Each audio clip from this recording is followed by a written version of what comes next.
클라이밍은 단순한 운동이 아닙니다. 일상에서 경험할 수 없는 본능적인 쾌감과 성취감을 선사하며 스스로의 한계를 뛰어넘게 해주는 특별한 스포츠죠. 하지만 제대로 배우지 않고 도전한다면 그 즐거움이 돌이킬 수 없는 사고로 변할 수도 있습니다. 그래서 이번 영상에서는 클라이머라면 꼭 알아야 할 안전한 클라이밍의 기본과 준비 방법을 다룰 예정입니다. 그럼 시작해볼까요? 일단 복장이 중요하죠. 등반 복장으로는요, 액션 다이렉트를 입으면 됩니다. 등반 복장으로는 자유롭게 움직이기 편한 옷을 고르면 됩니다. 날씨가 너무 더운 날을 제외하면요, 긴 바지를 추천드리는데요, 날카로운 바위의 쓸림과 로프의 쓸림으로부터 피부를 보호할 수 있습니다.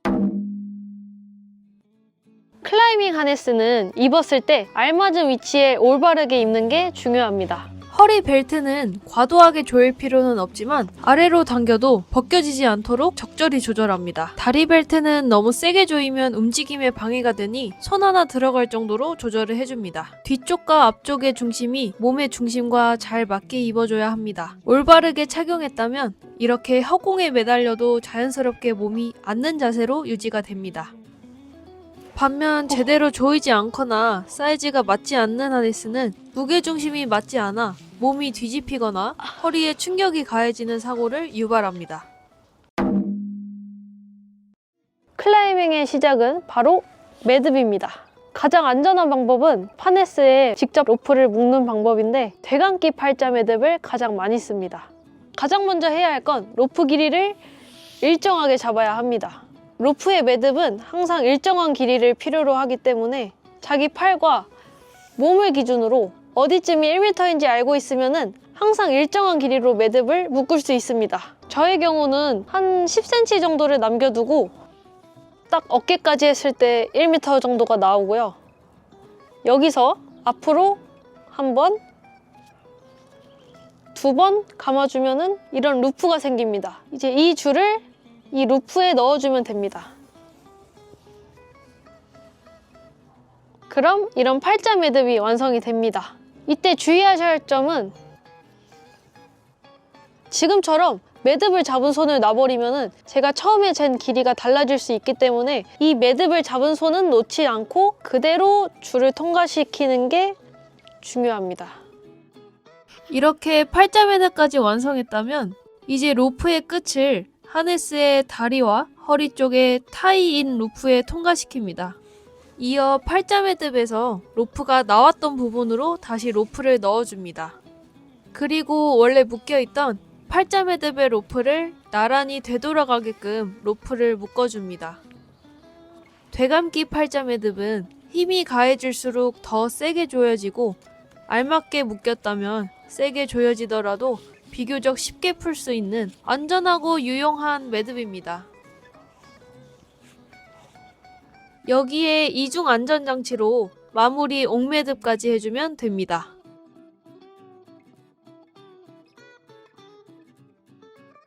이때 매듭 간의 간격이 서로 멀지 않게 마치 하나의 매듭처럼 보이게 마무리해주세요.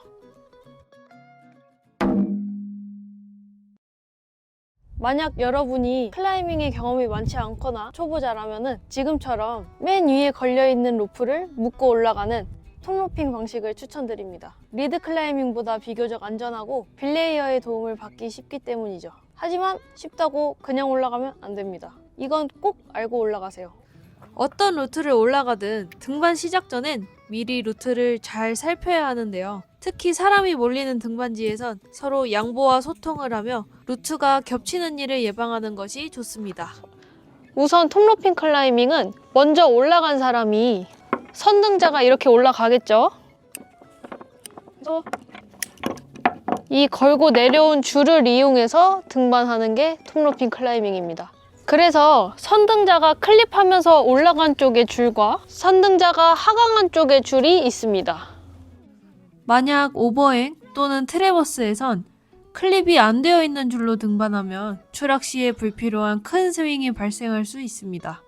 그래서 이렇게 퀵드로우 쪽의 로프의 클립을 해제하면서 올라가면 추락 시에 벽에서 멀어지는 거리와 추락의 스윙을 줄일 수 있죠. 두 번째 경우로 로프가 이렇게 탑 앵커에만 걸려 있다면 우선 탑 앵커가 2개 이상의 확보점이 포함된 안전한 탑 앵커인지 확인하는 게 중요합니다. 안전을 위해 탑 앵커 바로 아래 확보 지점에 추가적인 확보를 해놓고 등반하길 권장드립니다. 절대로 이런 식으로 퀵드로우 하나에만 걸려있는 로프를 이용해서 등반하면 안 됩니다. 안전이 확인되어 등반을 하게 된다면 올라가는 사람 쪽의 줄과 잡아주는 사람 쪽의 줄이 서로 교차되지 않게 올라가도록 합니다. 등반자가 왼쪽에서 올라온다면 잡아주는 사람은 오른쪽에서 잡아주고요. 등반자가 오른쪽에서 올라간다면 잡아주는 사람은 왼쪽에서 당겨주면 됩니다. 이런 식으로 올라가는 사람 쪽의 줄과 잡아주는 사람 쪽의 줄이 같은 방향에 있으면 마지막에 줄이 꼬이겠죠? 간혹 왼쪽 오른쪽이 아닌 앞뒤로 줄이 설치될 때도 있는데 이럴 땐 올라가는 사람이 바깥쪽 줄을 잡아주는 사람이 안쪽의 줄을 사용하여 등반하면 됩니다. 우리가 흔히 높은 벽을 올라가는 걸 리드 클라이밍이라고 하죠. 선등을 한다는 개념에서 왔습니다. 추락 시에 비교적 추락거리가 짧은 톱로핑 방식과 달리 리드 클라이밍은 마지막 확보 지점과 등반자 간 거리에 최소 2배 이상의 추락을 할 수 있습니다. 그래서 클라이머는 올라가는 동안 추락 시에 있을 위험 요소를 최소화하면서 올라가는 것이 중요한데요. 우선 기본적으로 퀵드로의 설치와 로프의 클립 방법을 알고 있는 게 좋습니다. 퀵드로우의 카라비너는 행거에 거는 쪽과 로프를 클립하는 쪽으로 구분되는데요. 보통 행거에 걸리는 쪽은 카라비너의 입구가 일자로 되어 있고 반대쪽 카라비너의 게이트는 구부러진 입구 형태를 띠고 있어 로프를 쉽게 클립할 수 있는 모양을 하고 있습니다. 위쪽은 카라비너가 고정이 되어 있지 않아 로프에 의해 퀵드로우가 움직이더라도 확보물로부터 이탈될 가능성이 적습니다. 만약 지금처럼 위아래를 바꿔 설치하게 되면 퀵드로우가 확보물로부터 이탈될 가능성이 있기 때문에 꼭 구분을 해주셔야 합니다. 특히 위쪽 카라비너는 금속 간의 충돌로 인해 거친 마모가 생기게 되는데 이런 표면이 로프를 만나게 되면 로프의 외피를 손상시킬 수 있기 때문에 꼭 퀵드로우의 위아래를 구분해 주셔야 합니다. 위아래를 구분했다면 이번엔 퀵드로우의 좌우 방향을 구분해야 합니다. 만약 카라비너의 게이트가 등반 진행 방향 쪽을 보고 있다면 추락 시 로프가 게이트에서 빠질 가능성이 있습니다.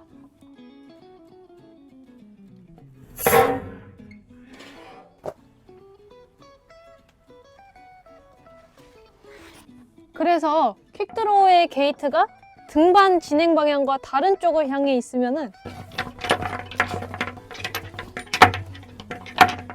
추락 시 로프가 이탈될 가능성이 현저히 낮아지겠죠.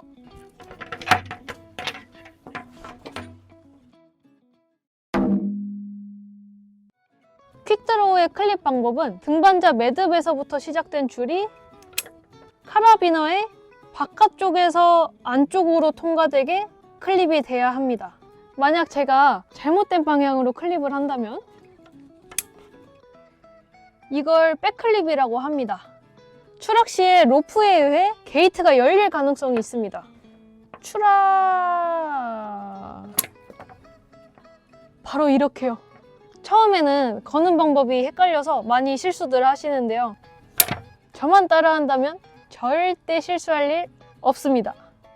오른손 왼손 상관없이 게이트의 방향과 손을 폈을 때 엄지손가락의 방향을 일치시킵니다.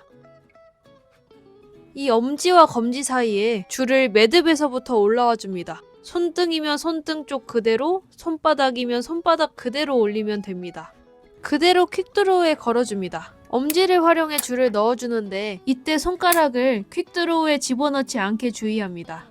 퀵드로우가 어느 방향을 보던 이 원칙만 지켜주시면 안전하게 클립할 수 있습니다.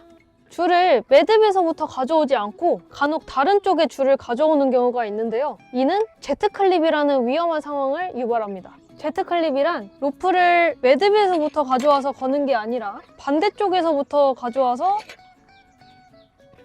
거는 경우를 말합니다.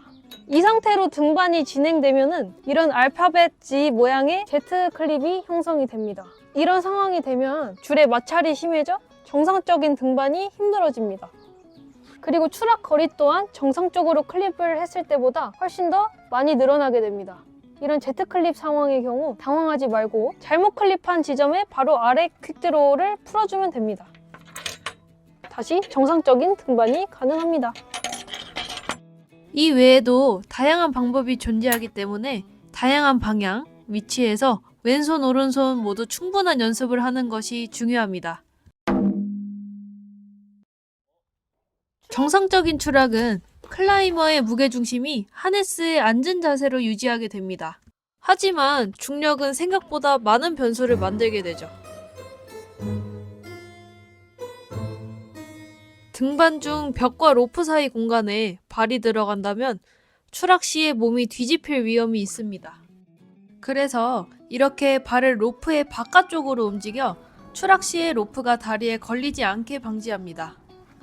몸이 뒤집히지 않더라도 추락 시에 로프와 몸이 닿아 있으면 마찰에 의한 화상을 입을 수도 있으므로 주의하셔야 합니다. 이렇게 리드 클라이밍까지 알아봤습니다. 오늘은 등반을 할 때 어떻게 자신의 안전을 지키는지 대해 알려드렸는데요. 이게 끝이냐고요? 아니죠. 다음 에피소드에선 자신의 안전이 아닌 파트너의 안전을 지키는 가장 중요한 빌레이에 관해 알려드리도록 하겠습니다. 그럼 다음 영상에서 봅시다. 안녕!